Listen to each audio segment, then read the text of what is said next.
Hello guys, welcome back to Pariksha Guru academy. आज लेकर आए हैं एक बार फिर से आपके लिए हिस्ट्री का पार्ट 2। गाइस, वीडियो शुरू करने से पहले प्लीज़ हमारे चैनल को लाइक करें, शेयर करें और सब्सक्राइब करना ना भूलें। और इसके साथ ही आप हमारे साथ टेलीग्राम चैनल, व्हाट्सएप ग्रुप और फेसबुक से भी जुड़ सकते हैं, उसे भी ज्वाइन कर लें। और आपको इसकी PDF भी मिल जाती है विद आंसर के साथ, ठीक है। जैसे ये 30 क्वेश्चन होंगे, इसके ये 40 क्वेश्चन होंगे, तो उसकी आपको PDF भी मिल जाएगी विद आंसर के साथ टेलीग्राम से। और टेलीग्राम चैनल क्या लिंक है आपका? परीक्षा गुरु एकेडमी। चलो शुरू करते हैं पहला क्वेश्चन। उससे पहले एक चीज़ और मैं बता देता हूँ। कल एक क्वेश्चन था, वो मतलब हाइडे स्पीच का युद्ध जो हुआ था, हाइडे स्पीच और झेलम का युद्ध सिकंदर और पोरस का बीच, तो वो 326 में हुआ था, लेकिन मैंने आंसर 323 कर दिया। तो कुछ बच्चों के कमेंट आ रहे थे, सर आपने गलत बताया। मैंने गलत बताया था, मैंने जानबूझकर बताया था। मालूम है क्यों? मैं चेक कर रहा था कि देखता हूँ कितने बच्चे इसके बाद आंसर सही करते हैं, क्योंकि मैंने उसका ब्रीफ डिस्क्रिप्शन, ब्रीफ मतलब बहुत लार्ज उसमें वे में बताया था पहले ही। मैंने सिकंदर और पोरस के बीच, जो भी सिकंदर कैसे भारत आया था, पूरा इसके बारे में डिटेल बताई थी कि 326 में उसका युद्ध हुआ था पोरस के बीच और सिकंदर के बीच, और 323 में उसकी जाते समय मृत्यु हो गई। लेकिन बच्चे क्या है ना, फिर भी एक ही दो बच्चे मुश्किल से कमेंट कर रहे थे। मैं चेक कर रहा था गाइस, ठीक है। उसका आंसर 326 ही था। उससे पहले मैंने सारी डिटेल आपको बता दी थी, बट फिर भी कुछ लोगों ने, सिर्फ 2 ही 3 लोगों ने कमेंट किया कि हाँ सर गलत है, बाकी सबने सही सही। जब मैं बता चुका हूँ उस चीज़ को, तो उस चीज़ को समझा करो। चलो शुरू करते हैं, पहला क्वेश्चन देखते हैं। जैन धर्म के 24वें तीर्थंकर थे पार्श्वनाथ, सिद्धार्थ, महावीर या भद्रबाहु? तो जैन धर्म के 24वें तीर्थंकर कौन थे? तो आपका राइट आंसर हो जाएगा ऑप्शन आपका सी, महावीर, ठीक है। अरे उसमें कोई दिक्कत नहीं है, महावीर थे, ठीक है। और ये कौन थे 24वें महावीर थे? पहले कौन थे जिन्होंने जैन धर्म की स्थापना की थी? संस्थापक कौन थे? तो आपके थे ऋषभ देव। कौन थे? ऋषभ देव। ऋषभ देव जो थे इसके फाउंडर थे। जैन धर्म के फाउंडर कौन थे? ऋषभ देव थे। अच्छा, कभी कभी 21वें पूछ लेता है, 21वें तीर्थंकर कौन थे? तो वो आपके थे पार्श्वनाथ, ठीक है। ये पार्श्वनाथ जो थे वो 21वें थे, ठीक है। और महावीर का जन्म कब हुआ था? तो महावीर का जन्म 540 ईसा पूर्व कुंडग्राम वैशाली में हुआ था ही, ठीक है। और इनकी मृत्यु हुई थी 468 ईसा पूर्व पावापुरी में। लगभग ये 72 ईयर्स जिए थे, 72 ईयर्स। चलो देखते हैं आगे क्वेश्चन नंबर 2। जैसे जैसे आता रहेगा मैं आपको डिटेल इसके बारे में बताता रहूँगा। क्वेश्चन नंबर 2,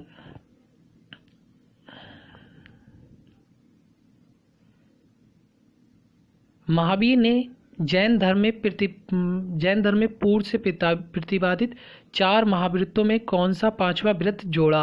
अपरिग्रह, अस्तेय, ब्रह्मचार्य या अहिंसा?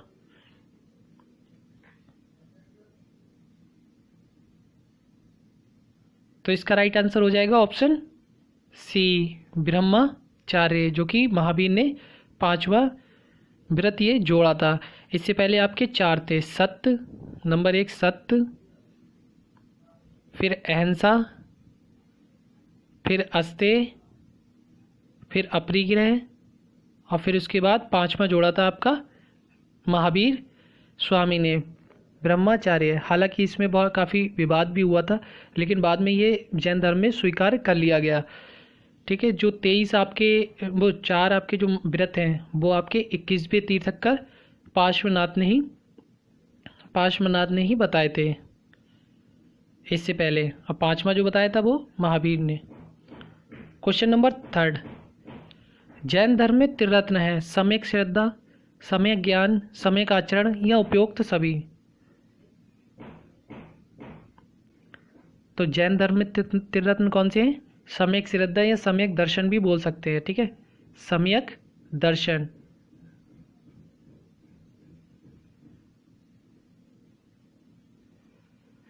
तो जैन धर्म में त्रिरत्न है सम्यक श्रद्धा, सम्यक ज्ञान, सम्यक आचरण। तो इसका राइट आंसर हो जाएगा ऑप्शन डी, उपयुक्त सभी।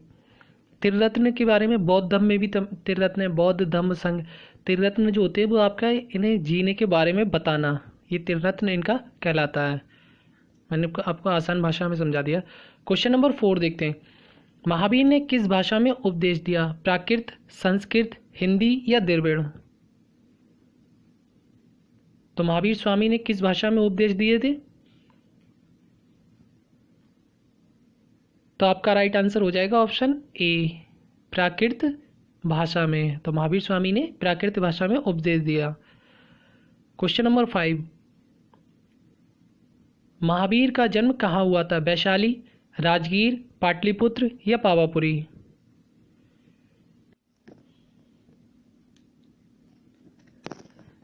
तो महावीर का जन्म कहाँ हुआ था? कुंडग्राम, वैशाली में। और कब हुआ था? 540 ईसा पूर्व। ईसा पूर्व के बारे में आपको पता ही होगा, इंग्लिश में से बीसी बोलते हैं, उल्टा चलता था ये कैलेंडर। और इनकी मृत्यु कब हुई थी? 468 ईसा पूर्व, पावापुरी में। 468 ईसा पूर्व, पावापुरी में। 72 साल का इनका पूरा मतलब जिए थे ये, ठीक है। अच्छा, मैंने अभी ऊपर बताया था जो पार्श्वनाथ थे वो आपके 23वें थे। 21वें थे आपके, 21वें जो तीर्थंकर थे वो आपके नेमिनाथ ने। मैं इंपॉर्टेंट जो तीर्थंकर हैं उनके नाम बता देता हूँ। महावीर जैसे कि जैन धर्म में 24 तीर्थंकर हुए। सबसे पहले आपके कौन थे? ऋषभदेव, जो फाउंडर माने जाते हैं किसके? जैन धर्म के। और फिर उसके बाद दूसरे थे आपके अजीतनाथ, ठीक है। आपके फिर इसके बाद 21वें जो मैं बता रहा हूँ वही इंपॉर्टेंट कर लो, 4 याद कर लो, 5 याद कर लो, आप 5 याद कर लो आराम से। पहले फिर से बताता हूँ एक बार। पहले थे आपके जिन्होंने फाउंडर थे जैन धर्म के, वो थे आपके ऋषभदेव। दूसरे थे आपके अजीतनाथ। 21वें थे आपके नेमिनाथ। और 23वें जो तीर्थंकर थे वो आपके थे पार्श्वनाथ। और 24वें कौन थे आपके? महावीर स्वामी। ये नोट कर लो, इंपॉर्टेंट है। क्वेश्चन नंबर 6, प्रथम जैन संगीति कहाँ आयोजित की गई? बल्लभी, वैशाली, पाटलिपुत्र या पावापुरी?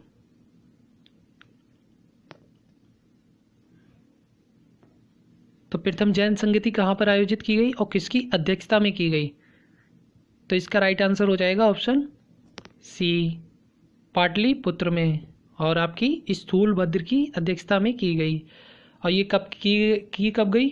तो ये आपकी की गई 322 ईसा पूर्व से और 298 ईसा पूर्व। 322 ईसा पूर्व से 298 ईसा पूर्व के बीच की गई। और इसमें हुआ क्या था? पहली प्रथम जैन संगीति में इसमें जैन धर्म को 2 भागों में बट गया था, श्वेतांबर और दिगंबर, ठीक है। तो श्वेतांबर वाले क्या थे? श्वेत वस्त्र जो थे वो धारण करते थे, और दिगंबर वाले कपड़ों का त्याग करते थे, याद रखें। और फिर दूसरी जैन संगीति, 2 जैन संगीति होती हैं, ये प्रथम हो गई। दूसरी होती है आपकी बल्लभी में। इसके जो वो होते हैं अध्यक्ष होते हैं वो कौन होते हैं? देव रिद्धिगढ़ी करके, देव रिद्धिगढ़ी। और इसमें क्या हुआ था? धर्म ग्रंथ जो थे उन्हें लिपिबद्ध कर दिया गया, ठीक है। आगे समझ में। दूसरी आपकी जैन संगीति हुई थी आपकी बल्लभी में, और इसके अध्यक्ष थे आपके देव रिद्धिगढ़ी। और इसमें जो कार्य हुआ था वो क्या हुआ था? धर्म ग्रंथों को लिपिबद्ध किया गया। मैं एक बार फिर से बता देता हूँ फास्ट तरीके से, ठीक है। प्रथम जैन संगीति आपकी हुई थी 322 ईसा पूर्व से 298 ईसा पूर्व। और कौन से स्थान पर हुई थी? पाटलिपुत्र, पटना में। और इसके अध्यक्ष थे स्थूलभद्र। और इसका कार्य जो हुआ था वो जैन धर्म को 2 भागों में बांटा गया है, श्वेतांबर एवं दिगंबर में। और दूसरी हुई आपकी 512 ईसा पूर्व में, 512 ईस्वी में, ईसा पूर्व नहीं, 512 ईस्वी में, ठीक है। और इसके जो स्थान था वो आपका बल्लभी था, और अध्यक्ष थे आपके देव रिद्धिगढ़। और इसमें क्या किया, कार्य क्या हुआ? धर्म ग्रंथों को लिपिबद्ध किया गया। मैंने एक बार में आपको बता दिया। अब क्वेश्चन नंबर 7 देखते हैं। महात्मा बुद्ध ने पहला उपदेश कहाँ दिया? पाटलिपुत्र, श्रावस्ती, सारनाथ या बोधगया?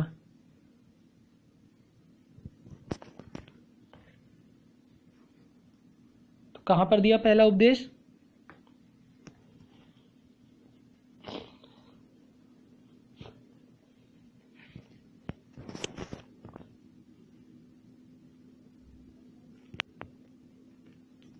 जल्दी से बताओ गाइड्स। तो आपका राइट आंसर हो जाएगा ऑप्शन सी, सारनाथ में, ठीक है। और कौन सी भाषा में दिया था? आपका पाली भाषा में। और सबसे ज़्यादा उपदेश कहाँ दिया? आपके श्रावस्ती में। बौद्ध धर्म के त्रिरत्न हैं बुद्ध, धम्म, संघ। तो आपका राइट आंसर क्या हो जाएगा? अभी मैंने ऊपर बताया भी था, त्रिरत्न का मतलब क्या होता है, ये जीने के बारे में बताते हैं। तो आपका राइट आंसर हो जाएगा ऑप्शन डी, ये सभी। क्वेश्चन नंबर 9, महात्मा बुद्ध द्वारा किए गए प्रथम उपदेश को कहा जाता है? महापरिनिर्वाण, महाविनिष्क्रमण, धर्मचक्र परिवर्तन या उपयुक्त सभी?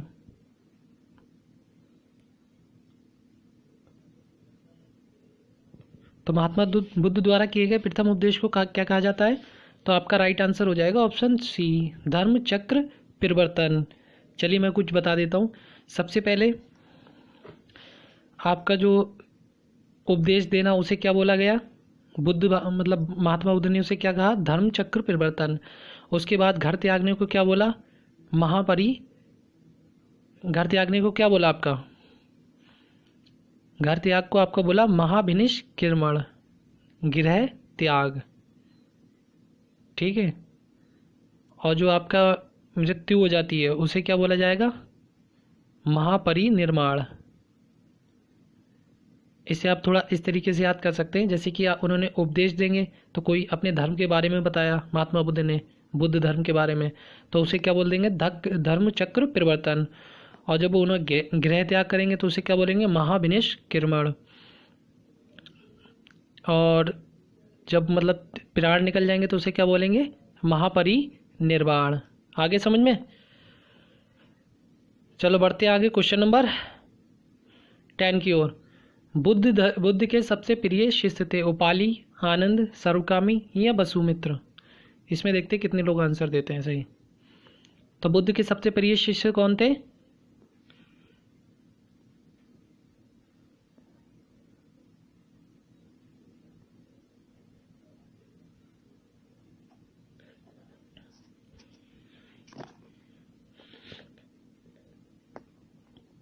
तो आपका राइट आंसर हो जाएगा ऑप्शन बी, आनंद, बुद्ध के सबसे प्रिय शिष्य थे।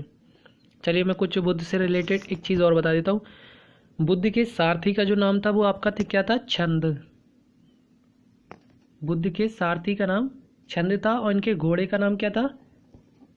इनके घोड़े का नाम था कंथक।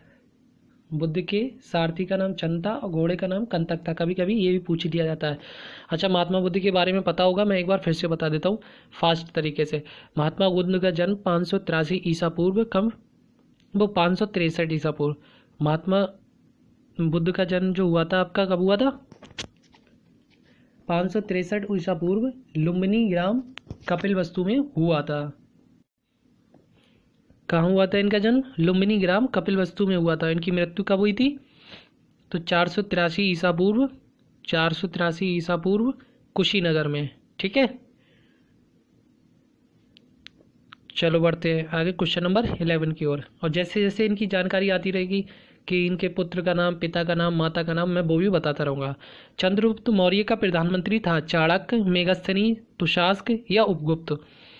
अब इससे क्या हो जाएगा? आपको पूरा बुद्ध धर्म, जैन धर्म, सारी चीज़ें याद हो जाएंगी डिटेल से। आपने कभी चीज़ें पढ़ी होंगी और मैंने बोला तो वो चीज़ आसानी से याद हो जाती है। तो चंद्रगुप्त मौर्य का प्रधानमंत्री कौन था आपका? चाणक्य, कौटिल्य, ठीक है। इनकी पुस्तक कौन सी है लिखी हुई? अर्थशास्त्र, अर्थशास्त्र। और मेगास्थनीज की कौन सी पुस्तकें लिखी हुई? इंडिका। इन्हीं दो किताबों में सबसे ज़्यादा मौर्य साम्राज्य के बारे में पता चलता है। क्वेश्चन नंबर 12, चंद्रगुप्त मौर्य ने अपना अंतिम समय कहाँ पर बिताया? पाटलिपुत्र, श्रवण बेलगोला, तक्षशिला या उज्जैन? तो कहाँ पर बिताया अपना अंतिम समय? इन्होंने जैन धर्म, जैन भिक्षुओं से प्रभावित होकर लास्ट में जैन धर्म को अपना लिया था चंद्रगुप्त मौर्य ने। पहले ये बुद्ध उसमें थे, बुद्ध धर्म में, बाद में ये जैन धर्म में कन्वर्टेड हो गए। तो जैन धर्म में एक ऐसी कोई प्रथा होती थी, मतलब अपने आप को गृह क्लास के जरिए और आत्महत्या कर ली जाती थी, ठीक है। जैन धर्म में ऐसा होता था। तो इसका राइट आंसर हो जाएगा ऑप्शन बी, श्रवण बेलगोला में। क्वेश्चन नंबर 13, मेगस्थनीज किसका राजदूत था? सिकंदर का, धननंद का, सेल्यूकस का या डायमेकस का? तो मेगस्थनीज किसका राजदूत था? तो इसका राइट आंसर हो जाएगा ऑप्शन सी, सेल्यूकस का। क्वेश्चन नंबर 14, चंद्रगुप्त मौर्य ने अपने अंतिम दिनों में किस धर्म का अनुयायी बन गया था? वैष्णव, शैव, बौद्ध या जैन? तो किस धर्म का अनुयायी बन गया था चंद्रगुप्त मौर्य अंतिम दिनों में? तो आपका राइट आंसर हो जाएगा ऑप्शन डी, जैन धर्म का। आगे समझ में? चलो देखते हैं क्वेश्चन नंबर 15, अर्थशास्त्र किसकी रचना है? कौटिल्य, मेगस्थनीज, पिल्ली या विशाखदत्त? अब ये सारे डिटेल मैंने ऊपर बता भी दी है, वही क्वेश्चन आ रहे हैं लौट फिर के। तो इसका राइट आंसर हो जाएगा ऑप्शन ए, कौटिल्य। अर्थशास्त्र किसकी रचना है? कौटिल्य की। गाइज आप PDF आपको मिल जाएगी टेलीग्राम से, परीक्षा गुरु एकेडमी से, ठीक है। वहाँ से आपको आंसर लगे हुए मिल जाएंगे, मतलब जैसे कि 200 मतलब उसमें मेगस्थनीज था आंसर, तो आपको आंसर लगा हुआ मिल जाएगा पीले कलर से। अशोक ने कलिंग पर कब आक्रमण किया? 259 ईसा पूर्व, 261 ईसा पूर्व, 364 ईसा, 324 ईसा पूर्व या 326 ईसा पूर्व? तो कब किया आक्रमण? तो इसका राइट आंसर क्या हो जाएगा? ऑप्शन बी, 261 ईसा पूर्व, ठीक है। अशोक ने कलिंग अभियान में बहुत ज़्यादा रक्तपात हुआ, मतलब बहुत ज़्यादा युद्ध वगैरह हुआ, तो इस चीज़ को देखते हुए रक्त नीति को छोड़ के धम्म नीति का पालन किया अशोक ने। कैसी नीति का? धम्म नीति का पालन किया। फिर मतलब सारी चीज़ें, इसके बाद से अशोक ने बहुत कम युद्ध लड़े, ना के बराबर। और फिर ये बौद्ध धर्म से प्रभावित होता है। अपने बड़े भाई, इनके बड़े भाई थे सुमन के पुत्र नीग्रोस से प्रभावित होकर इन्होंने बौद्ध धर्म में शिक्षा दीक्षा ली। बाद में उपगुप्त जो थे उन्होंने इसे बौद्ध धर्म में दीक्षित किया अशोक को। गाइस मैं बहुत अंदर की डिटेल की बात बता रहा हूँ ये आपको, कि कोई ऐसा नहीं है कि आपको ईजिली मिल जाएंगी ये चीज़ें। जैसे पूछ लिया जाता है अशोक को किससे प्रभावित हुए, तो इनके बड़े भाई थे सुमन, उसके पुत्र नीग्रोस से प्रभावित होकर इन्होंने बौद्ध धर्म को अपनाया, ठीक है। क्योंकि ये जैन धर्म में थे ना पहले अशोक भी, क्योंकि इनके दादा जो थे वो उसमें थे, चंद्रगुप्त मौर्य ना, दादा नहीं इनके पापा, गलत गाइस बता दिया मैंने। क्वेश्चन नंबर 17, इंडिका किसकी रचना है? मेगस्थनीज, टॉलमी, पिलनी या चंद्रगुप्त मौर्य? अभी मैंने बताया भी था ऊपर। तो चंद्रगुप्त इंडिका किसकी रचना है? तो इसका राइट आंसर हो जाएगा ऑप्शन ए, मेगस्थनीज की। बढ़ेंगे गाइस आगे क्वेश्चन नंबर 18 की ओर। बौद्ध धर्म के प्रचार के लिए अशोक ने किसे श्रीलंका भेजा था? महेंद्र, संघमित्र या उपगुप्त, या ए और बी दोनों? तो बौद्ध धर्म ने प्रचार करने के लिए अशोक ने किसे श्रीलंका भेजा था? तो आपका राइट आंसर हो जाएगा ऑप्शन डी, ए और बी दोनों को, महेंद्र और संघमित्र दोनों को बौद्ध धर्म मतलब अशोक ने भेजा था श्रीलंका। श्रीलंका को उस टाइम सिंघल नाम से जाना जाता था। क्वेश्चन नंबर 19, अशोक के शिलालेखों को सर्वप्रथम किसने पढ़ा? जेम्स प्रिंसिप, पॉटेटी, पैंथेलर, विलियम जोन्स या फिर उपयुक्त में से कोई नहीं?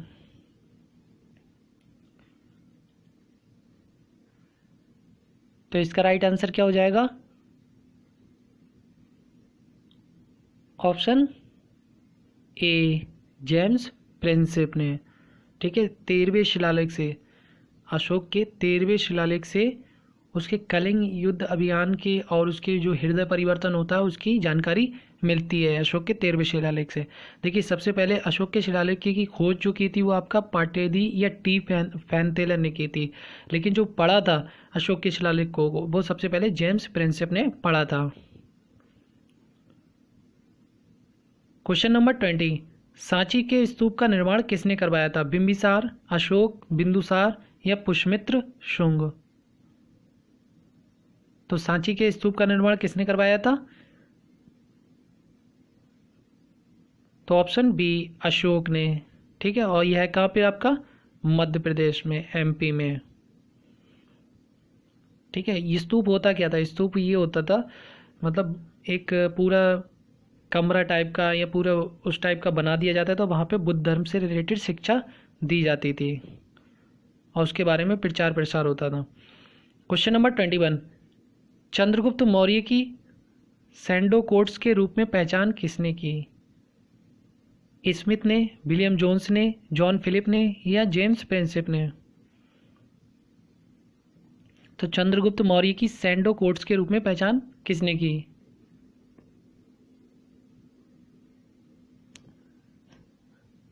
तो ऑप्शन बी विलियम जोन्स ने सबसे पहले चंद्रगुप्त मौर्य की सैंडो कोड्स के रूप में पहचान की। क्वेश्चन नंबर 22, अशोक के किस शिलालेख में उसकी कलिंग विजय का उल्लेख मिलता है? 13वें, 10वें, 11वें या 9वें?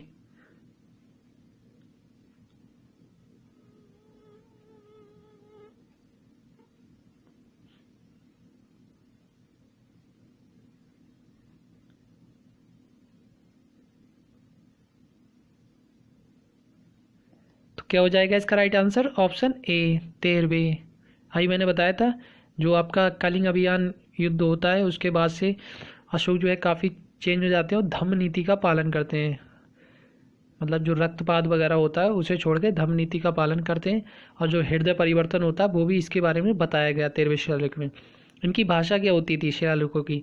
मैं भाषा बता देता हूँ। ब्राह्मी, खरोष्टी, अरमाइक और ग्रीक लिपि में है। ठीक है, ब्राह्मी, खरोष्टी, अरमाइक और ग्रीक लिपि में। सबसे ज़्यादा बताते हैं ब्राह्मी लिपि में इनके शिलालेख हैं। क्वेश्चन नंबर 23, मौर्य काल में गुप्तचरों को क्या कहा जाता था? संस्था, गूढ़ पुरुष, संचार या ये सभी? तो मौर्य काल में गुप्तचरों को क्या कहा जाता था? तो ऑप्शन डी ये सभी। संस्था भी कहा जाता था, गूढ़ पुरुष भी कहा जाता था और संचार, गुप्तचरों को जो सूचना देते थे इधर से उधर। आज के टाइम में मुखबर बोलते हैं। मेगस्थनी के अनुसार भारतीय समाज कितने भागों में विभक्त था? 4, 7, 10 या 12?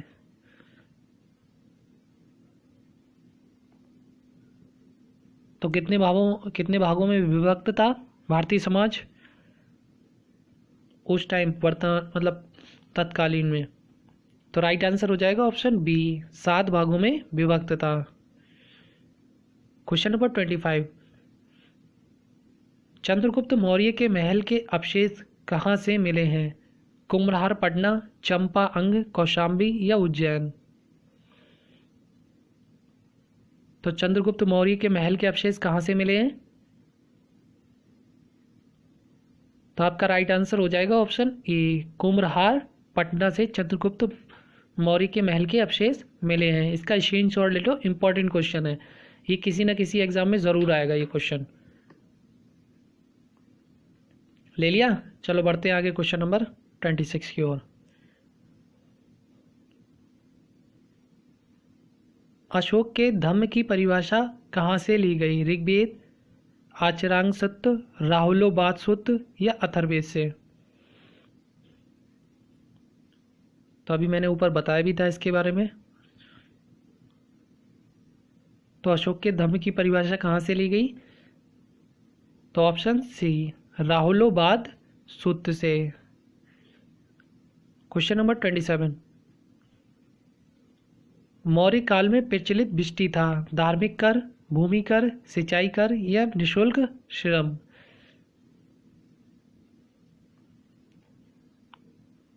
तो मौर्य काल में प्रचलित बिस्टी क्या था?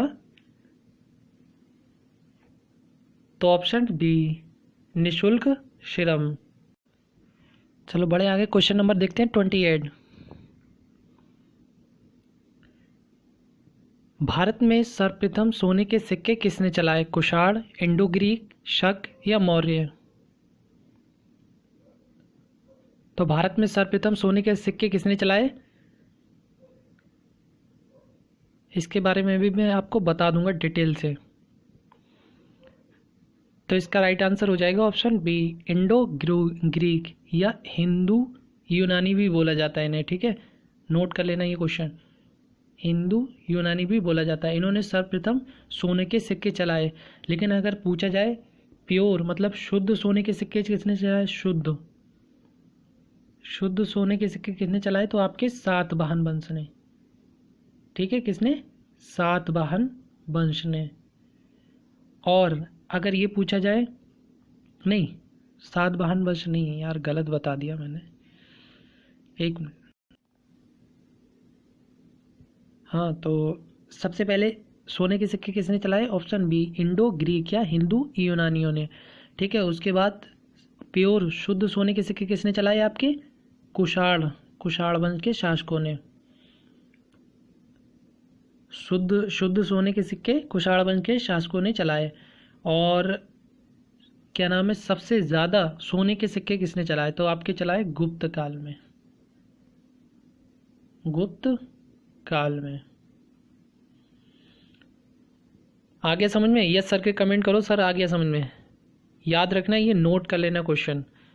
सर्वप्रथम सोने के सिक्के इंडो ग्रीक या हिंदू यूनानियों ने चलाए, फिर उसके बाद प्योर शुद्ध सोने के सिक्के कुषाण वंश के शासकों ने चलाए, और सबसे ज़्यादा सोने के सिक्के आपके गुप्त काल में चले। क्वेश्चन नंबर 29 ये था मुझे क्वेश्चन नंबर। शीशे के सिक्के किस वंश के शासकों ने चलाए, शुंग, कण्व, सातवाहन या इंडो ग्रीक। तो शीशे के सिक्के किस वंश के शासकों ने चलाए, क्वेश्चन ही पहले भी आ चुका है, तो इसका राइट आंसर हो जाएगा ऑप्शन सी, सातवाहन वंश के शासकों ने। क्वेश्चन नंबर 30, ब्राह्मणों को सर्वप्रथम भूमि अनुदान देने की प्रथा किनके समय से प्रारंभ हुई, मौर्य, सातवाहन, गुप्त या प्रतिहार। तो ब्राह्मणों को सर्वप्रथम भूमि अनुदान देने की प्रथा किनके समय से प्रारंभ हुई, तो आपका राइट आंसर हो जाएगा ऑप्शन, जल्दी से बताओ, ऑप्शन बी, सातवाहन वंश से ब्राह्मणों को भूमि अनुदान देने की प्रथा शुरू हुई। गाइस वीडियो कैसी लगी, लाइक करें, शेयर करें और सब्सक्राइब करना ना भूलें। और साथ ही साथ इसके साथ ही आप इसकी पीडीएफ लेने के लिए आप टेलीग्राम चैनल परीक्षा गुरु एकेडमी को ज्वाइन करें। Okay, bye.